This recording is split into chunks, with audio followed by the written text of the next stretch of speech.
Earlier, Bishop is in his boat chilling, reading a newspaper and playing good music, and when he finally steps out, he arms the boat using a command from his phone before heading off. At night, he sneaks back to the boat dock and sees armed men swarming over his vessel, so he detonates the bomb remotely, blowing the entire group to pieces. He rushes to his quiet hideout, digs for information on the lady who confronted him earlier, gathers cash and a fresh passport, burns his old identity, and vanishes. He arrives on a peaceful beach and meets May, who welcomes him with a knowing smile. He tells her he intends to find someone before that person finds him. Inside his hut, he opens his hidden safe, brings out his tools and equipment, and starts piecing everything together. He uncovers who the woman is and learns more about the man she works for. The next day, he's outside when he sees Gina and watches her from a distance through his binoculars. Later, the younger meets the older one and asks for some first aid supplies since she's run out, and the woman notices marks on Gina's arms but doesn't push. Instead, she offers to take her somewhere safer for more supplies, but she politely turns her down. That night, May notices Gina and her boyfriend arguing violently, with the boyfriend threatening her, so she runs to tell Bishop and begs him to intervene. At first, he says it's not his business. Help her.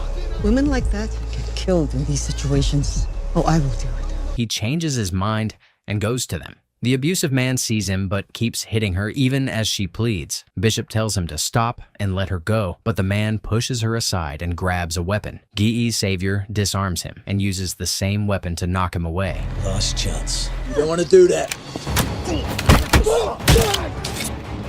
She realizes what has happened and collapses as soon as she tries to stand. The other arrives, and her ally hands the unconscious woman to her, telling her to get ashore while he handles the boat. He searches it and finds Gina's passport and a phone that has his picture stored on it. He gathers whatever matters, leaves the rest, sets the boat on fire, and returns to shore.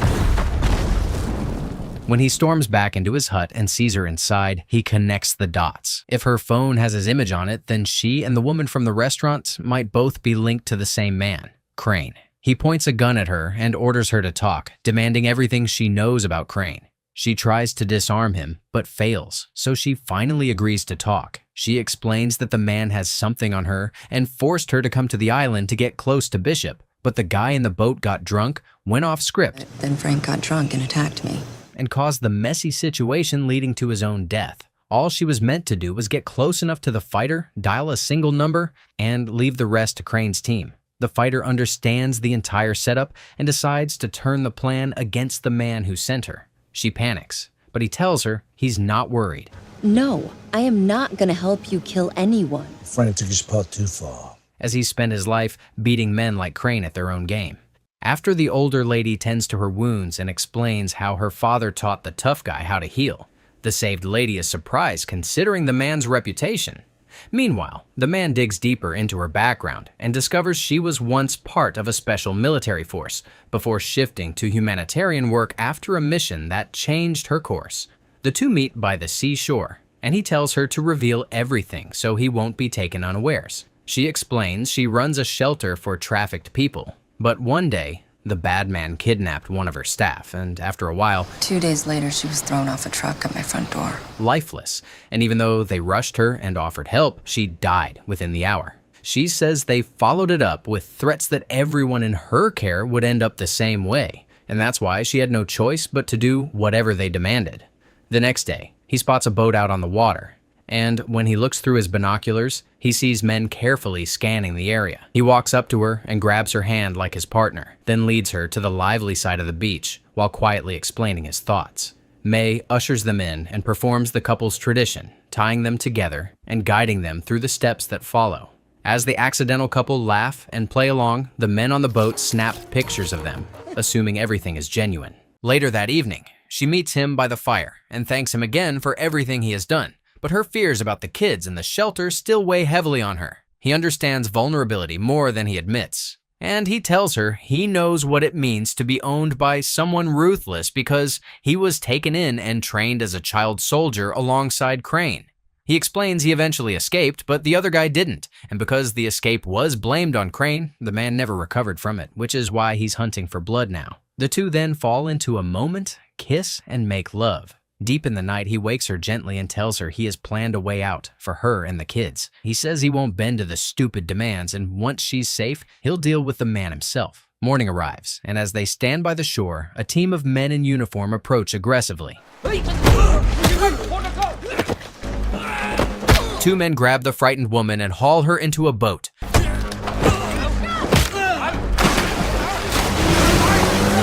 Though it isn't enough because the remaining men speed away with her. He knocks down the next attacker, but the policemen point their guns at him and force him to the surrender. Meanwhile, the team lead calls the boss and reports the capture. They take him to a compound where a woman ensures he enters unarmed. He's offered a seat without realizing the chair is rigged with a deadly device. The boss arrives, and after awkward greetings, he tells the strong guy he must perform the 3 kills in order to see his lover again. Give me the girl and walk away.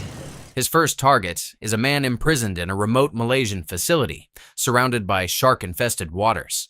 The target treats the prison like a fortress, and as loyal men are placed throughout. The boss hands Bishop a pill to take only after the kill is confirmed, then leaves. He gets to work immediately, planning the wild trip and collecting the necessary supplies. Back at his hideout, he assembles small lethal tools hidden inside cigarettes and chewing gum to slip past detection. He forges a passport matching the identity of a wanted man and draws a matching tattoo so the story fits. Once in Malaysia, he provokes a cop, gets arrested, and the forged passport seals his entry into the high-security prison. He's processed and handed his belongings, then led into the yard where inmates are busy with their daily activities.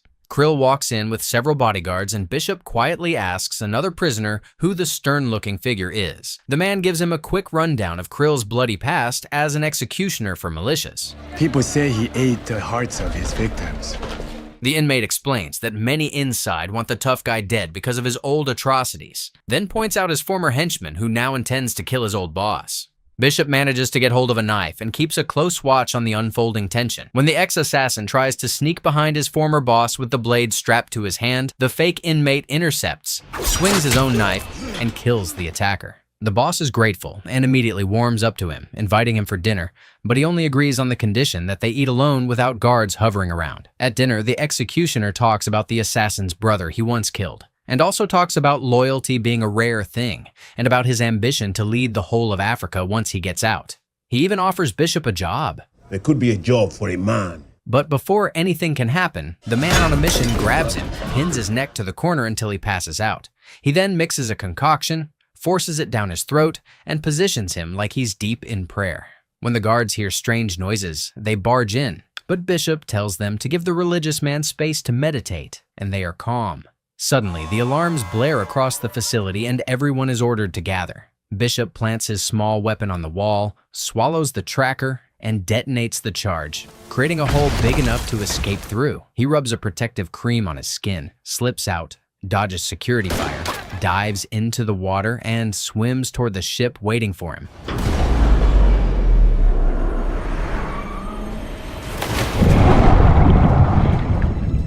On board, the men call the boss, who hands the phone to the captured lady with details of his next target. The boss then tells her he believed his man would succeed the moment he saw her wearing his father's wristwatch, a reminder that he'd do anything to protect her. The next target is a man who built his fortune trafficking underage girls, and while the wicked magnate swims lazily in his suspended pool at the top of his penthouse, the skilled assassin poses as a potential apartment buyer and gains access to a section of the building just long enough to study the layout and take the cues he needs. Back at his hideout, he begins crafting the equipment for the task, even building a replica of the pool system so he can figure out exactly how to collapse it. Once he's ready, he heads out and enters the building disguised as a workman. He slips through a window and climbs up the outer structure until he reaches the underside of the clear pool, carefully avoiding every guard on patrol. The target eventually returns and prepares for his swim, unaware that the intruder has drilled a weapon into the structure beneath him and injected a destabilizing chemical.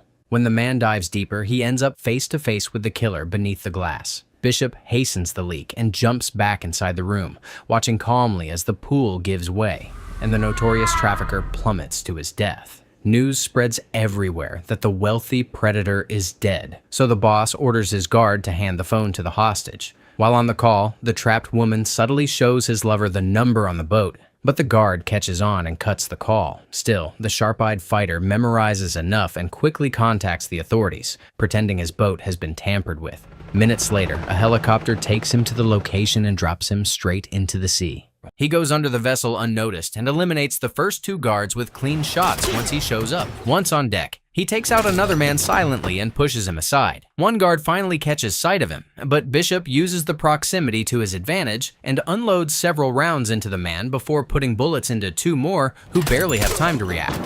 He hides the bodies and continues. Inside the cabin, he moves cautiously, but a guard spots him, so he shoots the man and uses his body as a shield, missing his shot at the others as he slips into a small room that lures the guards out. Once they crowd the doorway, he finishes them off. Another enemy storms in, firing wildly, forcing him into the engine room where he kills 1 more before running out of bullets. He climbs out of a narrow hole, and as he tries to escape, he sees the girl being dragged toward him by several guards, so he retreats back into cover while she tries to break free but gets overpowered. The men corner the intruder and almost catch him, but he pulls himself into upper compartments, moving through tight spaces and knocking down another opponent on the way. The woman gathers herself and manages to take 2 guards down, while Bishop smashes 1 man against a wall and throws another over the rail, sending him tumbling down the ship. Still, she's captured again and dragged away. He trails them to the helicopter area where numerous men surround the aircraft. He grabs 1 guard, sets off a bomb, and the explosion flings everyone, including him, across the deck. He struggles to rise, but more enemies swarm him, stabbing him with a blade, then he drops. They bring him before the mastermind, who claims he fully anticipated all of the stunts and reminds him that he must finish the remaining kill if he wants the girl back. As the villain walks away, Bishop headbutts 2 guards instantly, swings a chair at another, kicks 1 man's knee out, slams another in the face, and uses that same man's body to crash through a glass divider and dive straight into the ocean. With his hands still bound, he swims underneath the ship, retrieves his hidden tools, frees himself, and uses a small underwater device to propel himself to a safer distance. The next assignment comes quickly, an arms dealer protected by an ultra-tight security system. The killer has only 24 hours to make the kill, and as he studies the setup, he realizes Crain is using him to take out special targets that are his own competition. From a distance, Bishop takes out a security guard at the arms dealing facility, and when the team calls for a helicopter, he sneaks inside and rides with them to the compound. As soon as the helicopter lands, he slips out and vanishes inside the building. He jams the security feeds, and when the guards get distracted by the malfunction, he slips further in. He eliminates the first man, dodges the sharp-eyed soldier patrolling the hallway, then silently dispatches 2 more before taking out another. He knows the arms dealer has a reinforced panic room, so when the target heads there, the intruder places a bomb on the elevator roof, but the man still makes it inside the safe space, only to find Bishop waiting, surprisingly, since only 1 man's eye and fingerprint can open the doors. The killer explains he doesn't intend to kill him the way Crain ordered, and proposes they work together. The dealer, calm but desperate, agrees immediately, especially since they both want Crain out of the way. You'll have to die. But first, they have to distract Crain's army, so the tough guy suggests faking the man's death, giving the enemy a reason to chase after his submarine instead. The dealer agrees, willing to act his death if it keeps him alive. During a tour of the facility, an explosion on the indoor bridge sends the dealer falling into the water beneath, where his new partner waits with diving gear to pull him to safety. Not long after, word spreads that the infamous arms trafficker's body hasn't been found after an explosion. Once on shore, the killer calls the bad guy and tells him the job is done and he wants the girl. The mastermind demands to see the body first, so the assassin tells him to retrieve it near the submarines. As soon as he hangs up, the boss orders his men to find the supposed corpse and then commands them to kill Bishop afterward. They take the bait and the men troop toward the base. The fighter arrives ahead of them and begins to rig the place with traps, placing weapons in strategic positions while keeping some for himself. The men show up, one of them wearing a body cam for Crain's eyes only, as the boss really did expect his former ally to appear. The man appears from the roof and shoots down 2 men, immediately alerting the rest. 1 guard accidentally tips a trap tied to an AK, and the weapon fires non-stop, killing several men while the killer maneuvers to a better position. 1 man opens a door, triggering another trap that releases gas, killing 2 instantly, and Bishop opens fire on the remaining enemies. He hurls a hand bomb toward 2 more men, who are too slow to evade their fate. Even though the team lead carefully avoids these hazards, the man on a mission manages to fish him out and opens fire, but he escapes the barrage, returning fire as he moves. Another door opens and the same fate, an explosion rocks the guards. As he takes out another man, Crain's right hand enters a submarine, but before the door closes, Bishop throws a hand bomb inside, killing him and sending a clear message to the boss. The mastermind immediately reinforces security, expecting Bishop to make his move, but the fighter arrives silently beneath the ship. With cameras trained everywhere and Gina placed in the open to lure him, he surfaces from the water, grabs a guard, stabs his leg, and finishes him off once on deck. He slices the next man's leg, disarms another, then stabs both, leaving them dead. The boss notices something is off and orders that the girl be moved elsewhere. He watches as the fighter brutally kills another guard and hurls a knife at the CCTV camera, ending the live feed. Picking up a weapon, he dodges bullets from a guard before taking him down. While continuing his relentless assault, the woman being manhandled finds a chance to fight back,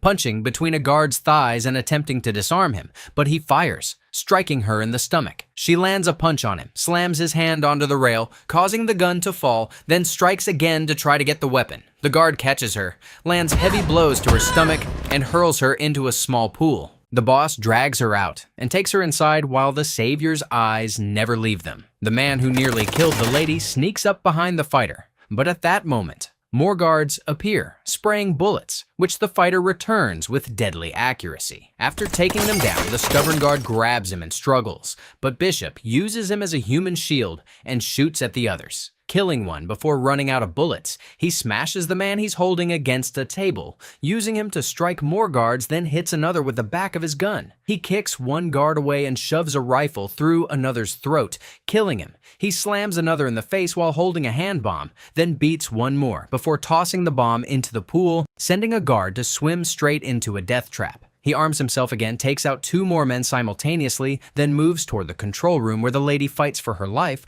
while the captor prepares the ship to detonate. The villain starts moving toward his escape vehicle just as the ship is about to explode, but the fighter finds his lover first and they share a brief hug. With the destruction imminent, he places her in a closed compartment and sends it into the river. The boss sees this and sends his men after him, but Bishop evades them. He reappears, grabs a weapon, and jumps into a smaller boat, using it as a shield while firing at the bad guy and his men. Moments later, the bomb he set earlier detonates beside the enemy.